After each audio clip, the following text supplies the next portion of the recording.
Hello, my dear colleagues.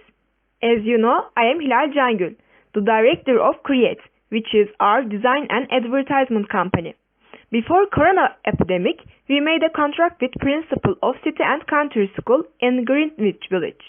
He wanted us to prepare an informative poster about school for Caroline Pratt's birthday on May 13th, because Pratt is the founder of this school. By being the best designers in the world, I am sure you will work well as a team, even from your houses. At the end of this presentation, I would like you to contribute to the poster, which I will add its link under this video. Before that, we need to get familiar with Caroline Pratt and her educational philosophy. Let's listen to my interview with Scott Moran, the principal of City and Country School, to learn briefly about Pratt's life. Hello, Mr. Moran.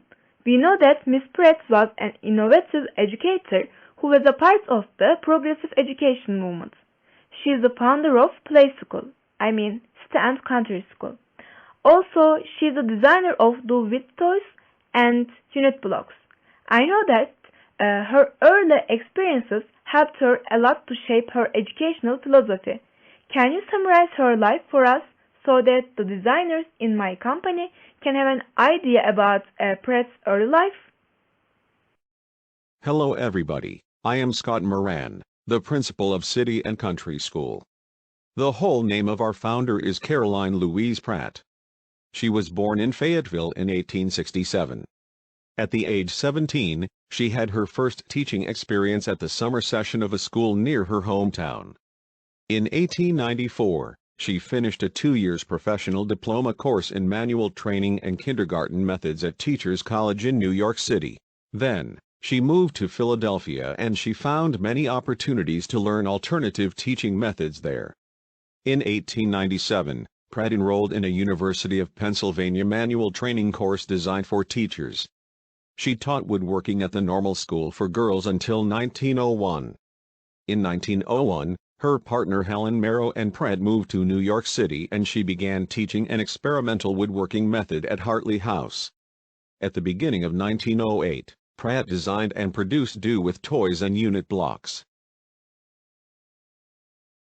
However, Pratt's toy manufacturer went bankrupt in 1914.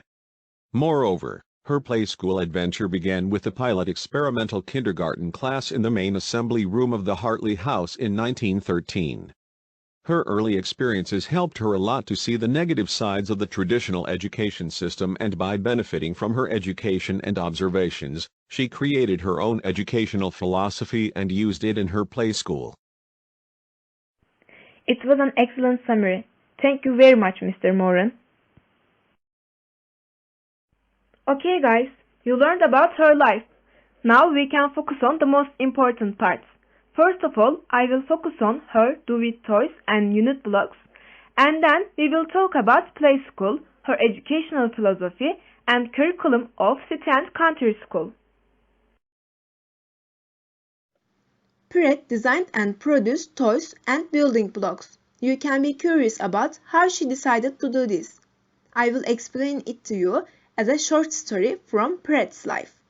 Pratt stated that the child, Fritz, had inspired her to design Do With Toys and unit blocks. He was 6 years old and son of her friend.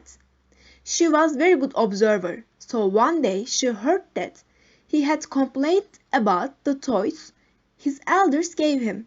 He was saying, "All these toys play for me, and I would like some that play with me." Therefore, after that, whenever she visited her friend, she observed that he played and created his miniature world. She explained her feelings by stating that, "I thought that this was one little boy's way of learning about the world he lived in. He had observed for himself, had gathered his facts, and was here before my eyes, writing the perfect children's textbook of what he had seen." You can say that she designed her toys especially for him. While she was designing toys, her aim was to invite children to play, to encourage their constructive ability, to stimulate their imaginations and to help them dramatize their experiences. According to Pratt, there were three types of toys. The first two favored by adults, the third one by children. The first toys are do-nothings. They are toys that do nothings by themselves and are not fun to play with. The second ones are look-ons. They are mechanical toys that do all the playing by themselves after they are set up. The third ones are do-wits. They are toys for do-wit children that seems to be inviting children to come and play with them, like wooden dolls, animals, and houses. Although her do-it toys are not common in today's world, Pratt's unit blocks exist in almost every early childhood institutions. Let's compare her unit blocks with others. As you know, blocks had been used since Froebel designed his gifts. As kindergarteners began to broaden their concept of kindergarten practice throughout the scientific studies on children, complex Froebelian block activities were seen as restrictive for children's development. On the other hand, unit blocks designed by Pratt were comparatively simple. This simplicity provided the versatility for children's expression of their experiences. She wanted her blocks to be tools for representing the experiences which children had both inside and outside of the classroom. Patti Smith's blocks were bigger than Froebel's gifts, so children could build structures that they could enter. Their design was appropriate for older kindergarten children, but unsuitable for youngest learners. Moreover, he used the blocks for free play, not as a part of her teaching program. In contrast, Pratt's blocks had standard size and proportion as a multiple or fraction of the unit blocks. She wanted her blocks to be an integral part of the curriculum. Montessori used sensor blocks, but they were designed for a specific purpose and she didn't allow children to use them out of their own purposes. Pratt found this scheme highly limited for children's freedom. Unlike Montessori's toys, Pratt's unit blocks were open-ended and allowed to use for children's experimentation. Can you share your ideas about what you think related to do with toys and unit blocks? I will add a link for it under the video. We learned enough about her toys. Now it is time to learn about her educational philosophy and play school. Pratt was unhappy due to traditional schools which include crowded classes, antisocial teachers, strict and structured curriculum, and also outdated teaching methods. According to her educational philosophy, all problems can be solved with well-established play and work habits. Teachers should prepare an environment in which children could direct their own learning and develop important qualities. Besides, they should remain in the background by trusting the ability of students to be active in constructing their own knowledge until students need additional guidance. Appropriate materials must be used to promote children's purposes. Moreover, children must have materials which they can work with and they can control. Additionally, children should be allowed to work freely in accordance with their talent, initiative, and imagination.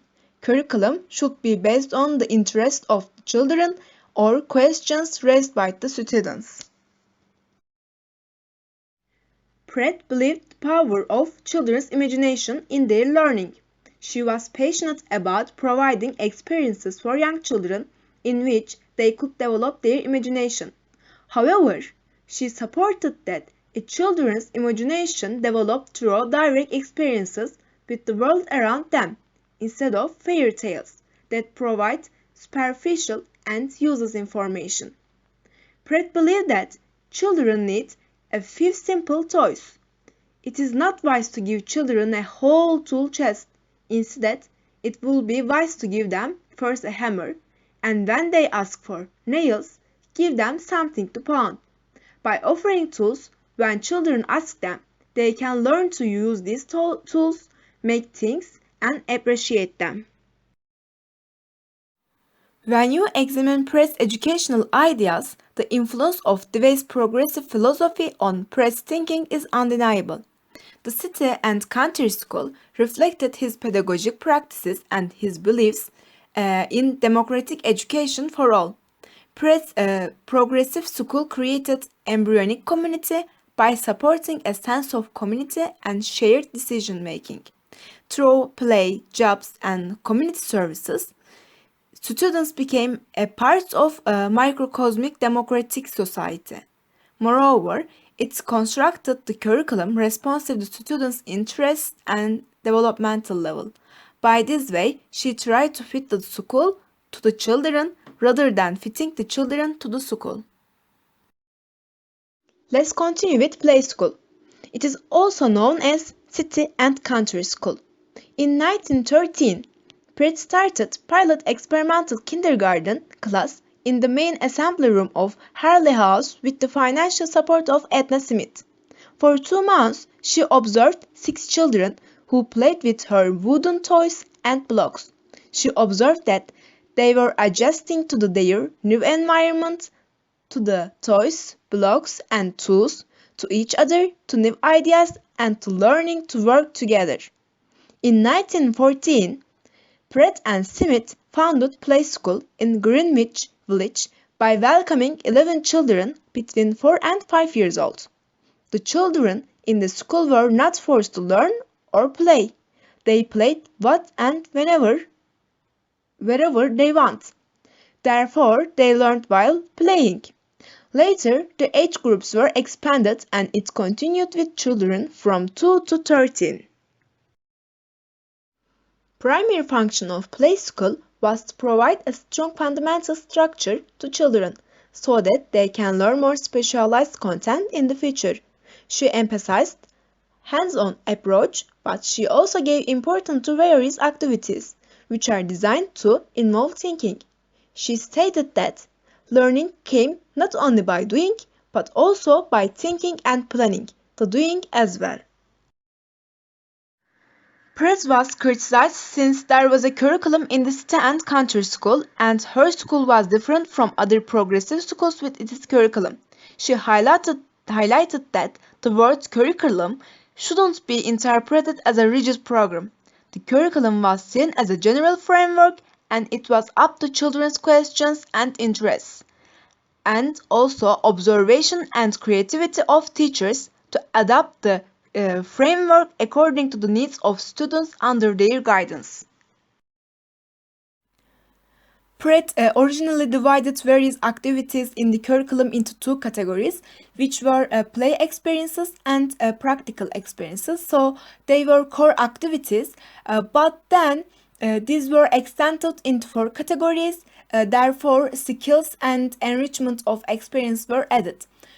As you can see, the first category is play experiences, which includes block building, dramatic play, and art, which enables children to interpret their environment. Second one is practical experiences, which include activities like woodwork, shopping, and cooking. Another one is skills, but also you can call it as a techniques, which includes sense training, language, music, and math, and so on. The final category is enrichment of experience, which includes trips, discussions, science, use of books, and stories. Of course, some modifications have been made in a school's program since Pratt's time, and new activities were added into curriculum to adapt to today's conditions. For example, using computer is added as one of these activities. Especially play experiences had a highly important place in Pratt's curriculum. Pratt began her school as a play school based on her idea that children learn by playing, and the play was really hard work for children.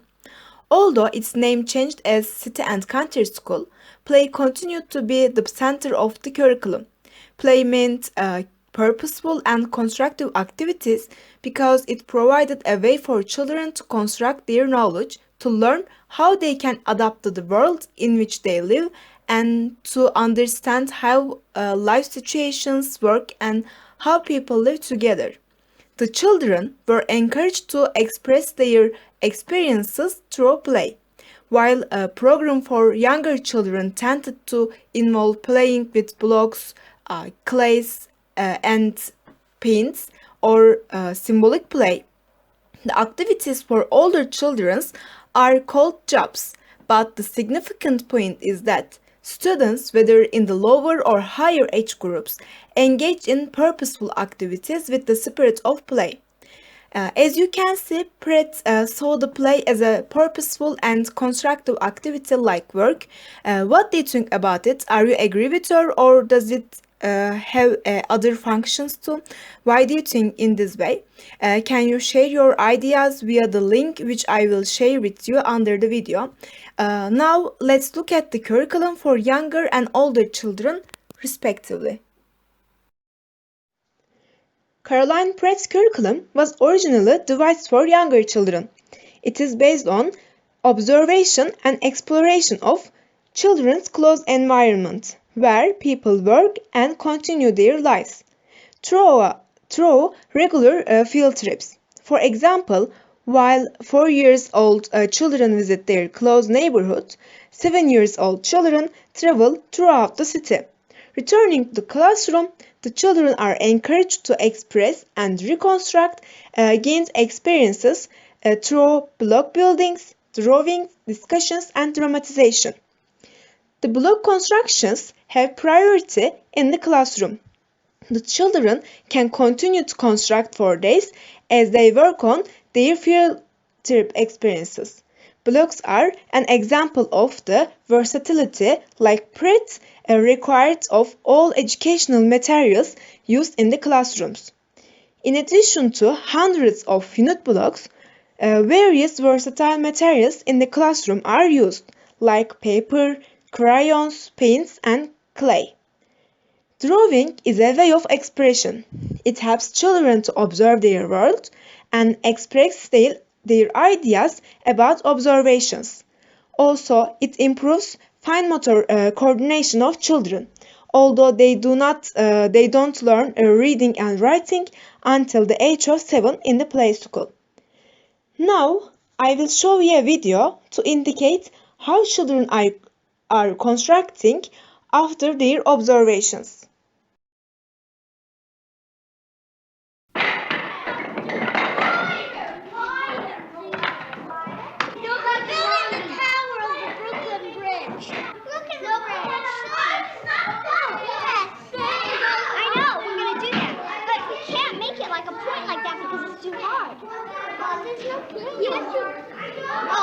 But can you put something down here? Hey, you have to put this in. This is it. See, it's going going down. No, Adam! Walk the road right here, and the monkey's going to go right here. I'm doing it like a real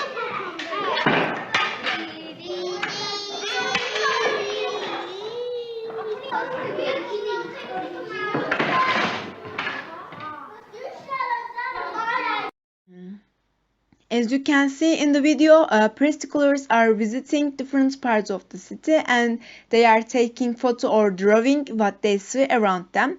Therefore, after turning back to the classroom, they are constructing the thing they observe by discussing how they will do it and giving decision altogether. During construction process, teachers stay at the background and observe children until they need any guidance. After the age of 7, play activities turn into job programs. Curriculum for children from the age of 8 to 13 includes practical jobs that each grade level perform to make contribution to the school. The jobs help school to be a self-sufficient community. The jobs were designed to serve the school community as well as extending academic and social learning of the students. The idea for jobs presented itself because the group of 8-year-olds demonstrated by their behavior that they were ready for some real work. Blocks had been the center of their curriculum since entering the school. and they were bored with block activities. They had grown beyond the childhood make-believe, and they were ready to engage with the world outside of the classroom. Although the description of the jobs makes the curriculum seems quite structured, job program was refined regularly depending on the learning needs of each group and the questions they raised. Jobs are changing from a group to another group. It was the program of previous years. Now there is some little change. For example, in previous years, while the groups of 8 years olds worked in the school store, the group of 9 years olds worked in the post office. Besides, the group of 10 years olds prepared writing materials for the reading program of the group of 7 years olds. The group of 11 years olds worked in the print shop, first by using the foot press and later by using an electronic press. They fulfill all the school's printing needs like attendance lists, library cards, the school newspaper, as well as parents association publication. The group of 12 years olds worked with automatic machines to make toys to be used with younger children's block play. However, currently they are mentoring to the groups of the age of 4. For the group of 13, jobs varied more than those described earlier. For example, 1 year they redecorated the lunch area with a new paint job, curtains, and with new tables that they constructed and decorated. In some years, they supported school with photography. Now I will share a video with you. I took this video when I went to city and country school to talk with the principal. It includes my observations and interviews with some teachers and students. It can help you to understand its educational system better. Moreover, you can examine the website of the school, which I shared at the end of the video.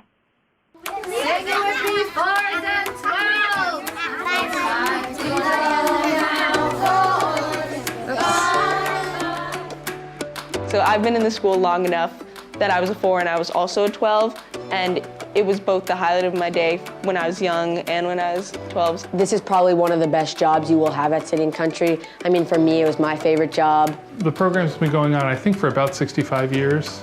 The 12-4's job is an incredibly integral part of the school day and of the school as a whole. The 12s begin the year with the 4s observing, just to learn what the 4s room is all about. They're observing what the 4s are like, what their days are like, what their routines are like, how the teachers speak with the 4s. 12s really observe the teachers and pick up the language that the teachers are using, and really, in a sense, kind of become that extra teacher in the room. The 12s are learning how to be teaching assistants. Kind of like mentor them. We were who they looked up to. We were almost like a second teacher. I help them build sometimes, but most of the time we're encouraged to let them do it themselves, to give them independence. They would come help us in our classroom. She comes in work time and reads books to us. They kind of help us a lot. We'd go in and work with them with blocks. We'd watch them paint, we'd watch them draw or do clay. And then at 3 o'clock, we'd walk them down to their caregivers and we'd say goodbye. This job is a very real job. The authenticity of it is one of the things that makes it so powerful and to fit in so beautifully with the jobs program overall. The 12s are role models. They are modeling for the 4s how to talk to each other, how to problem solve, how to negotiate. The 4s, they really do look up to you. They'll listen to you, they really respect you. Both the 4s turning 5 and the 12s turning 13 are a really magical moment in their development, and they meet each other in this very special place.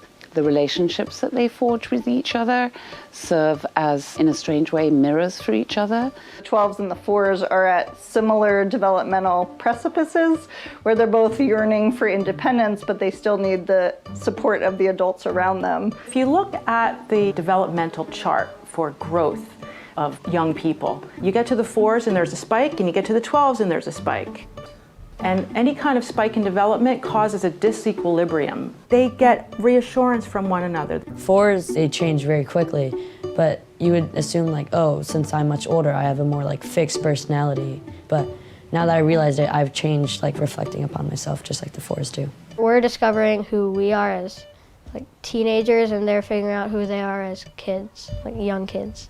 We can each learn things from each other. The 4s can learn how to be more mature as they're moving on to the 5s, and the 12s can learn how to just relax and not stress out as much as they're moving on to the 13s. Being responsible for a smaller child really gives them the opportunity to think beyond themselves, and that's a big ask for a 12-year-old, for an adolescent. The 12s really see themselves in the 4s, and they have these moments of self-reflection as a result. The 12s can see moments of sensitivity that teachers don't necessarily see because of their lens and their perspective. They take on a huge amount of responsibility when it comes to the 4s. They're constantly sacrificing their own needs and wants.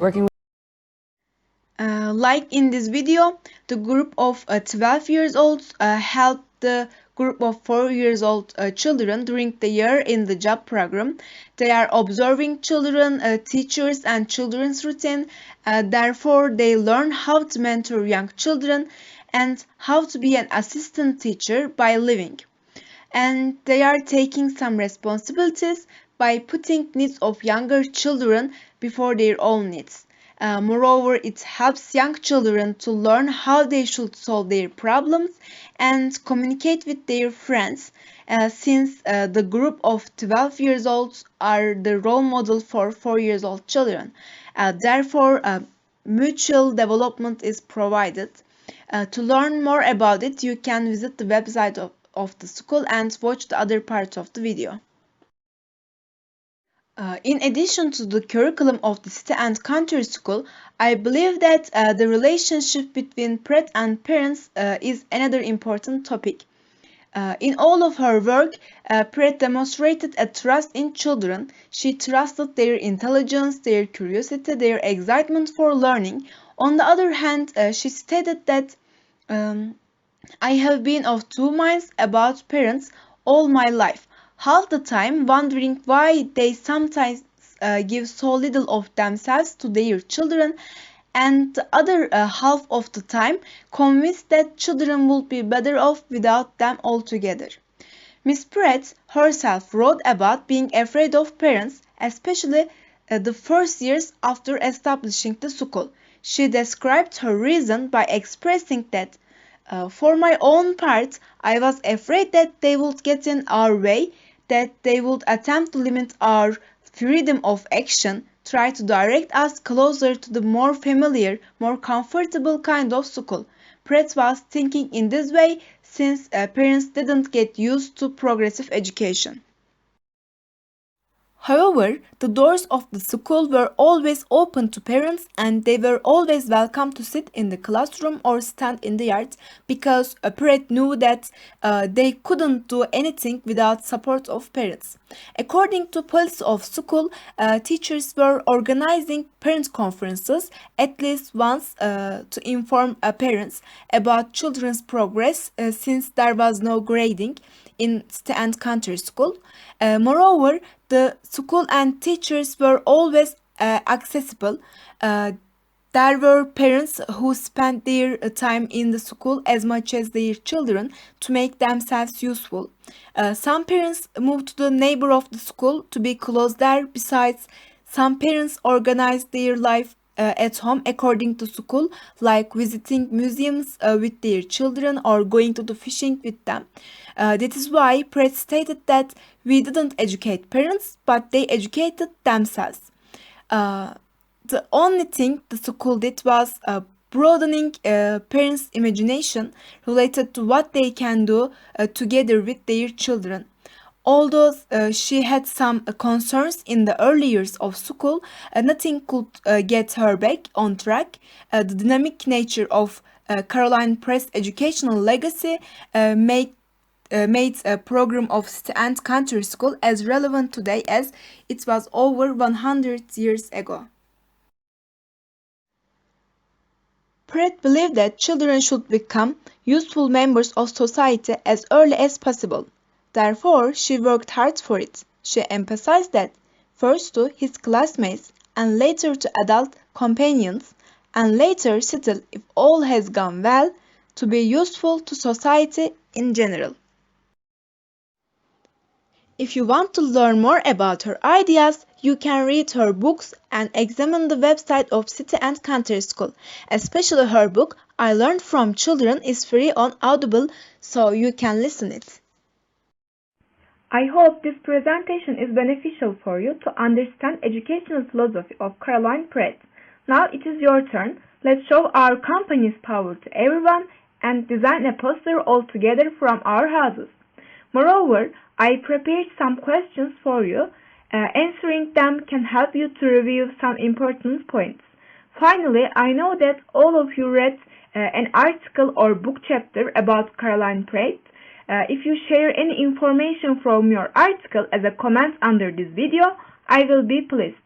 It can be the missing point in the presentation or the important information about Pratt from your article. I am looking forward to seeing the final version of the poster. Thank you for listening. If you have any question, you can contact me.